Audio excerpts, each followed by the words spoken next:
여러분, 제가 한국에서 교수 사역을 하기 전에 워싱턴에서 목회를 하게 되었습니다. 젊은 종이 목회를 하면서 참 힘든 그런 순간이 있었습니다. 바로 불신자 장례를 집례할 때였지요. 어떻게 위로를 해야 될지 모르겠더라고요. 이런 경험 후에 저는 다음과 같은 결심을 했습니다. 불신자를 만나게 되면 보다 적극적으로 복음을 전해야겠다. 근데 여러분, 감옥에서 갇혀 있는 가운데 힘든 순간에도 복음을 전하는 데 힘쓰는 분이 있습니다. 바로 사도 바울입니다. 골로새서는 바울이 로마 감옥에서 사회와 격리된 가운데 쓴 말씀입니다. 골로새서 4장 3절에서는요, 다음과 같이 말씀합니다. 또한 우리를 위하여 기도하되 하나님이 전도할 문을 우리에게 열어주사 그리스도의 비밀을 말하게 하시기를 구하라. 내가 이 일 때문에 매임을 당하였노라. 사도 바울은 감옥에서 세상과 단절된 상태 가운데 전도의 열정을 불태우고 있습니다. 사도 바울은 열정만 불태운 것이 아니라 복음을 또한 지혜롭게 전하려 했습니다. 골로새서 4장 6절에서는 다음과 같이 말씀합니다.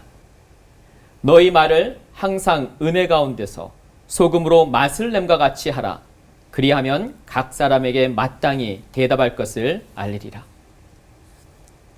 복음을 전할 때 소금으로 맛을 냄과 같이 한다. 이것이 무슨 뜻일까요? 소금으로 음식에 맛을 내듯이 복음을 맛있게 전하라는 것입니다. 복음을 전할 때 은혜로우면서도 맛깔나게 전하는 이러한 지혜가 필요하다는 것입니다. 우리는 코로나로 인하여 사회적 거리두기를 하고 있습니다. 그렇다 할지라도 우리는 복음 사역 가운데 멈출 수 없습니다. 맛있어야 음식을 먹고 싶듯이 복음은 맛있게 전해져야 하는 것입니다. 그렇다면 여러분, 우리가 전하는 이 메시지는 무엇입니까?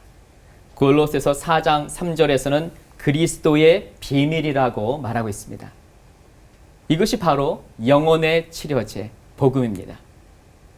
즉, 하나님의 아들 되신 예수 그리스도께서 이 땅에 인간의 몸으로 오셔서 여러분과 저의 죄 때문에 십자가에 못 박혀 돌아가셨습니다. 예수님을 구주로 믿고 주로 고백하고 따르는 자마다 영원한 생명을 얻게 되는 것입니다. 아멘. 이 복음대로 우리가 예수 그리스도를 개인으로 영접할 때 죄의 바이러스로부터 우리를 보호할 수 있는 것입니다. 영원한 생명을 얻게 되는 것입니다. 여러분, 제가 1994년도에 인천의 신병교육대대에서 행정병으로 군생활을 하게 됐습니다. 밤이면 2인 1조가 되어서 훈련병과 함께 1시간씩 부대 경계 근무를 나가게 됐습니다. 저는 훈련병과 함께 나갈 때 무례한 말이나 험한 말을 하지 않았습니다.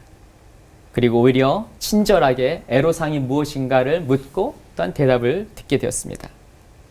그리고 오른쪽 바지에서 건빵을 꺼내서 이렇게 줍니다.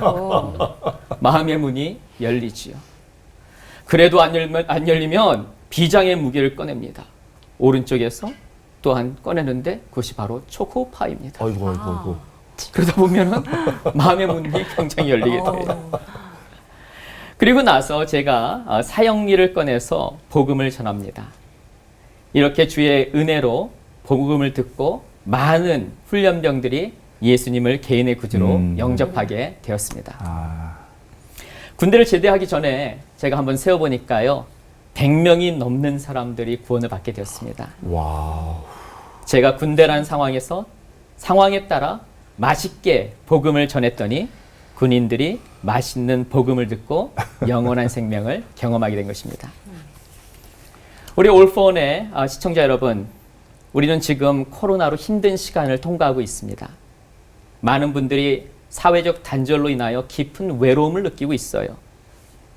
근데 여러분, 오히려 이 시기가 개인적으로 복음을 전하고 받아들일 수 있는 시간이라는 것입니다. 그러므로 하나님의 사람들은 어떠한 환경에서도 복음이 대상자들에게 와 닿을 수 있도록, 들려질 수 있도록 힘써야 합니다. 여러분 모두가 각자의 상황에서 복음을 맛있게 전달함으로 주님께서 인정하시는 복음의 전도자가 되시길 주의 이름으로 축원합니다. 아멘.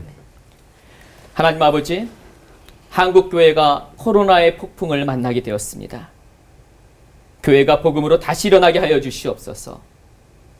사회적 거리두기로 외로움 가운데 있는 믿지 않는 이웃에게 복음을 지혜롭게 전하게 하여 주시옵소서. 아멘. 우리 주 예수 그리스도의 이름으로 기도드려옵나이다. 아멘. 아무리 교단들이 아무리 달라도 지금 현재 우리나라가 모두 다 어려움을 겪고 있는 코로나 시대잖아요. 이 코로나로 어려움을 겪는 많은 한국 교회들이 어떻게 하면 이 설교로 하나가 될 수가 있을까? 그것도 참 궁금한 질문입니다. 예. 한 통계에 의하면 지난 2년 동안 정부 추산 한 16%의 교회가 폐쇄되었다고 합니다. 숫자로 보면 한 10,000개의 교회가 없어진 거예요. 한국 교회가 이렇게 짧은 순간에 이렇게 뭐랄까요, 가장 빠르게 감소를 경험한 것이 역사상 없다라고 합니다. 그래서 지금은 한국 교회의 위기 상황입니다. 그리고 한국 교회가 어떻게 하면 이것을 이겨낼 것인지 회복될 것인가에 대해서 지금 우리가 전부 다 이렇게 생각을 해야 되는 것이죠. 지금 한국 교회에 이제 기존 성도들이 현장에 얼마만큼 참여했다, 또 얼마만큼 잃었다, 이런 것들이 우리 목회자뿐만 아니라 우리 성도님들 많은 관심이 있을 것이에요. 맞습니다. 우리가 관심 갖고 우리가 섬기고 일단 그분들을 도와야 하지요. 근데 이거 못지않게 중요한 것은 믿지 않는 분들이라는 것이에요. 이 믿지 않는 분들에게 어떻게 그리스도의 복음을 전하고 그들에게 또한 하나님의 자녀가 될 수 있는 영원한 생명을 누릴 수 있는 이러한 기회를 제공할 것인가. 그래서 우리가 이런 부분에 힘쓰게 되면은요, 기존 교인들은 영적 면역력을 높여주는 일을 해야 되고요. 또한 불신자들에게는 생명력 있는 복음이 들려지게 해서 그들이 구원받을 수 있는 길을 예비하는 것입니다. 그러면 어떻게 우리 한국교회가 연합할 수 있느냐? 저는 이 생명에 집중해야 된다고 삽니다. 우리가 다름보다는 지금 죽어가는 영혼, 잃어버린 영혼, 그것이 바로 나의 가정, 또한 나의 자녀, 우리의 부모님이 될 수 있잖아요.